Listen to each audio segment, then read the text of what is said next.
Meu Marcelino, eu estou aqui para falar com vocês um pouco da minha vida, um pouco da minha história.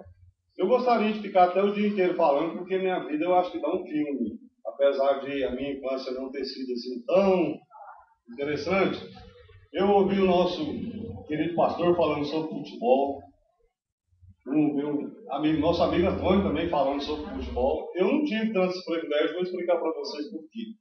Eu sou filho de uma família humilde. Eu tenho apenas uma irmã de criação, e o homem era só eu. Minha mãe dizia que eu era o castigo das mulheres, eu ficava com os homens, eu ficava contrariado. Eu falava, não, eu sou o castigo das mulheres, né? Porque de homem na minha casa era só eu. E o que acontece? Meu pai era lavrador, minha mãe lavadeira. Vocês devem estar pensando por isso que ele tem essa cara de trouxa, mas não é não. Eu sou filho de lavadeira com muito orgulho.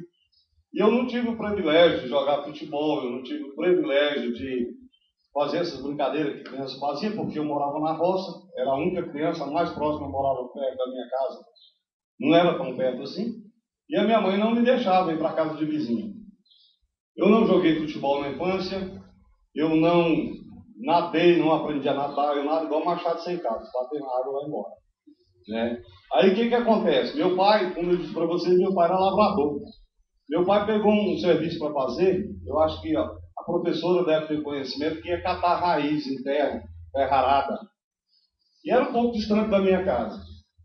Aí o que acontece? Lá para as 6 horas da tarde, meu pai tinha que passar na sede da fazenda para pegar um dinheirinho, para comprar um alimento para nós.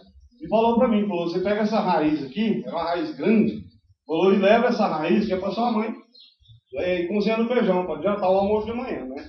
E eu fui. E aquela raiz estava... Até a história é engraçada, pastor, o senhor me desculpe a expressão. Aquela raiz estava pesada, eu vou descendo, né, tinha uma baixada assim, um passezinho, um córrego e uma subida. E nesse córrego tinha uma árvore muito bonita, toda cheia de copos. E eu com a raiva de carregar aquele, mas meu pai mandou, eu tinha que levar, né? Tá pesado, já escurecendo, não tinha que baixo dessa árvore, eu joguei essa raiz no chão e falei, mas que desgraça, né? E um vaqueiro que estava em cima da árvore, olhando o gado, eu não tinha visto ele, ele falou, você está me chamando? Eu já estou indo. Oh, meu Deus, larguei essa raiz lá e subi esse morrinho, né? Cheguei lá em casa assim, afrontado, cansado mesmo. Minha mãe falou, o que foi? Eu falei, nada não, eu tomando água. Minha mãe preocupada com aquilo, eu calado. Meu pai chegou, meu pai era muito rico. Falou, Celino, cadê a raiz que eu falei para você trazer? Eu falei, pai, não dei conta não. Mas não contei a história do meu pai. Aí minha mãe falou, esse menino está perturbado, alguma coisa aconteceu com ele, né? E eu fui dormir, que tabuado com aquele trem, no outro dia cedo, vamos trabalhar. Quando nós chegamos no curral lá, aquela pilãozada, mas estava a maior agazarra, né? Contando a história lá, o peão contando o que tinha acontecido. Meu pai falou, eu devia te dar uma sua, moleque. Para vocês não fazerem mais essas coisas e não mentir. Então, gente, a minha infância foi mais ou menos essa aí, mais ou menos dessa forma. A professora sempre se refere à minha pessoa, dizendo assim, seus filhos, acho que ela acredita pela minha idade, eu tenho um monte de filhos. Com essa esposa atual eu não tenho, porque a minha esposa não pode criar, ela teve um problema de saúde, tirou o útero. Embora ela para mim é uma mãe e uma filha. Eu tenho um filho que deve estar com 17 anos com outra mulher que mora no Piauí. Faz tempo que eu não vejo, estou até querendo ver, gosto muito dele, sempre a gente se comunica. Mas com essa esposa eu não tenho. Pretendo adotar, inclusive se vocês souberem de alguém que quer doar uma criança, eu faço o maior gosto em adotar. Espero ser um bom pai. Sou apaixonado em criança, viu, professora? Essa é a minha história. Como eu disse para vocês, nosso amigo Paulo me pediu para falar um pouquinho de política. Política é uma história que todo mundo conhece, mas o orador fala aquilo que a plateia quer ouvir, né? E aí o que acontece? A minha vida de política, Paulo, eu moro em Aparecida, já tenho 16 anos, sempre em época de eleição foi apoiando alguns políticos. Apoiei o Ademir Menezes, o ex-prefeito Macedo, uma das primeiras reuniões que ele fez na vida dele foi na minha casa, apoiei ele até o final do mandato, não tive nada em troca.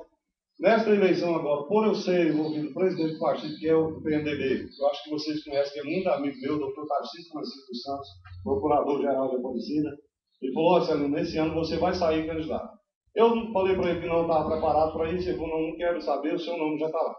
Saí candidato, me considero que fui eleito por uma pessoa humilde igual eu, sem nenhum centavo eu consegui tirar 404 votos. Estou me preparando para as futuras eleições. Independente de eleição, Gilmar falou que é uma pessoa sozinha em Goiás, agora não é mais, Gilmar. Você fez essa amizade aqui, podemos considerar uma família.